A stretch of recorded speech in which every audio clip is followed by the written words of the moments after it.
مزید ویڈیوز کے لیے ہمارے چینل ہاؤس آف اسلام کو سبسکرئیب کرنا نہ بھولیے۔ شکریہ۔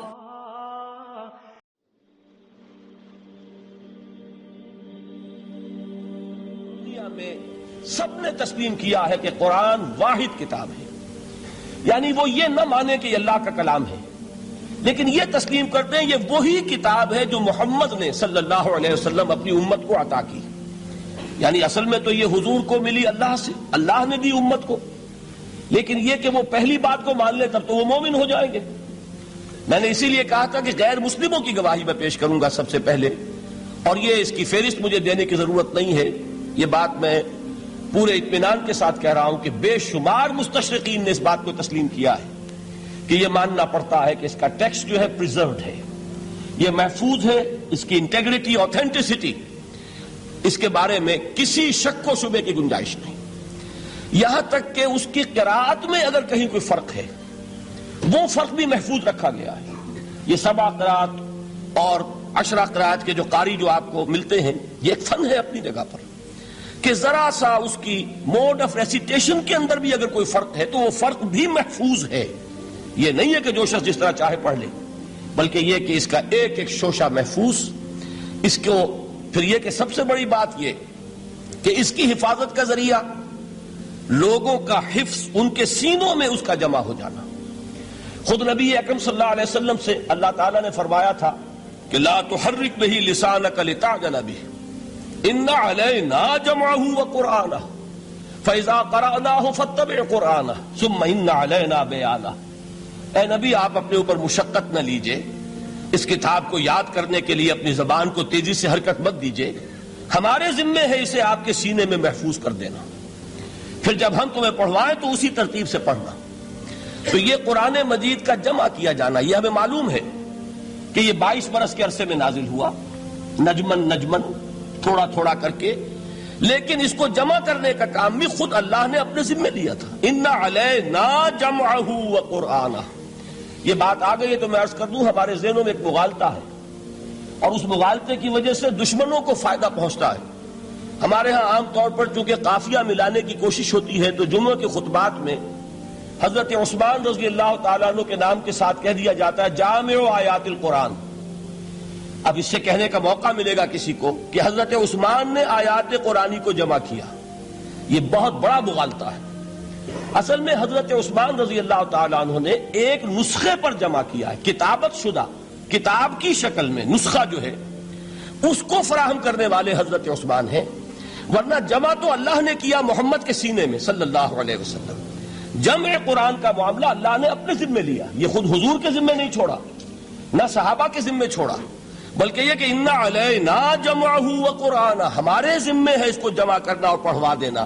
پڑھوانا ظاہر بات ہے بغیر ترتیب کے ممکن نہیں، اور احادیث میں آپ نے سنا ہوگا کہ بارہا یہ بات آپ کے سامنے آئی ہوگی کہ حضور ہر رمضان مبارک میں قرآن مجید کا دور فرماتے تھے حضرت جبرائیل کے ساتھ، اور آخری رمضان مبارک جو تھا آپ کی حیات دنیاوی کا، اس میں 2 مرتبہ پورے قرآن کا دور کیا ہے آپ نے حضرت جبرائیل کے ساتھ۔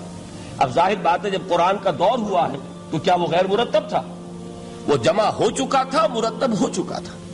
البتہ حضور کے سینے میں سب سے پہلے جمع کیا گیا، اور قرآن اولاً جو جمع ہوا ہے وہ صحابہ کے بھی سینوں میں جمع ہوا ہے۔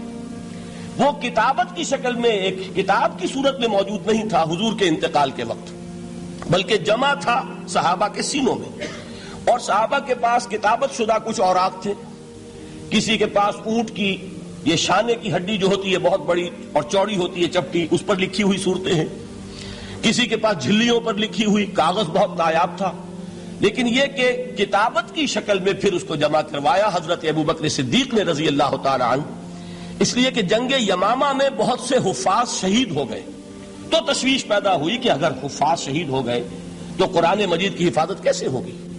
تب حضرت ابوبکر نے صحابہ کے مشورے سے وہ بورڈ مقرر کیا، اور ان میں جو حضور کے زمانے میں کتابت وحی کی ذمہ داری ادا فرماتے تھے انہی کو اس میں جمع کیا، اور انہوں نے پھر اس کو کتابی شکل میں جمع کر دیا۔ تو کتابی شکل میں بھی جمع کیا جانا یہ بھی حضرت ابوبکر کے زمانے میں ہو چکا ہے۔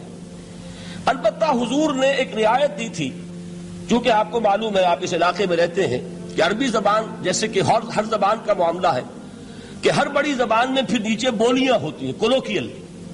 وہ جو کولوکیل جو بولیاں ہیں ان میں مختلف طریقے سے لوگ پڑھتے تھے. اس سے پھر یہ اندیشہ ہوا کہ یہ مختلف لہجے اگر رہے تو اس سے بھی پھر قرآن کے بارے میں اختلاف ہو جائے گا. تو حضرت عثمان رضی اللہ تعالیٰ عنہ نے پھر قرآن مجید کا ایک اوتھینٹک نسخہ تیار کیا کہ اب صرف یہی نسخہ دنیا میں رہے گا اور باقی سارے نسخے جو ہے ان کو تلف کر دیا گیا تاکہ اب وہ لہجے کا کوئی اختلاف جو ہے وہ بھی باقی نہ رہے. اور اس کے 4 نسخے تیار کیے گئے اور وہ نسخے آج بھی دنیا میں موجود ہیں. ان میں وہ نسخہ بھی ہے کہ جس پر خود حضرت عثمان رضی اللہ تعالیٰ عنہ کی خون کے دھبے موجود ہیں کیونکہ وہ شہید کیے گئے ہیں. تو وہ ایک نسخہ جو انہوں نے اپنے پاس رکھا ہوا تھا وہ اس کی تلاوت فرما رہے تھے. بہرحال پہلی بات یہ ہے جو بالکل تاریخی حقیقت ہے کہ جن کتابوں کو بھی آسمانی ہونے کا دعویٰ ہے ان میں واحد کتاب ہے قرآن مجید جس کا متن محفوظ ہے. دنیا میں کوئی اور کتاب ایسی نہیں ہے جو یہ دعویٰ کر کے قرآن کے مقابلے میں آ سکے. اور پھر آپ کو معلوم ہے کہ کتنے بڑے پیمانے پر پوری امت میں اس حفاظت قرآن کے عمل میں حفاظ حصہ لے رہے ہیں. نکھوکھا حفاظ موجود ہیں. بعض ممالک میں آپ کو 8-8 10-10 برس کے بچے جو ہیں وہ حافظ مل جائیں گے. کوئی دنیا میں اور کتاب نہیں ہے کہ جس کے حافظ موجود ہیں. بڑے بڑے علماء کی تصحیح کر دیتے ہیں 8-8 سال کے بچے کہ یہ آپ غلط پڑھ رہے ہیں. اس طریقے سے ایک شوشہ جو ہے وہ محفوظ کر لیا گیا ہے. تو یہ بات جو ہے یہ قرآن مجید کی عظمت اور فضیلت کے ضمن میں پہلی حقیقت ہے کہ جسے ہمیں سامنے رکھنا چاہیے. اور اس حقیقت کے ادراک و شعور کے لیے قرآن پر ایمان لازم نہیں ہے بلکہ یہ وہ بات ہے کہ جس کا اعتراف ہر شخص کرے گا خواہ وہ قرآن کو اللہ کا کلام مانتا ہو یا نہ مانتا.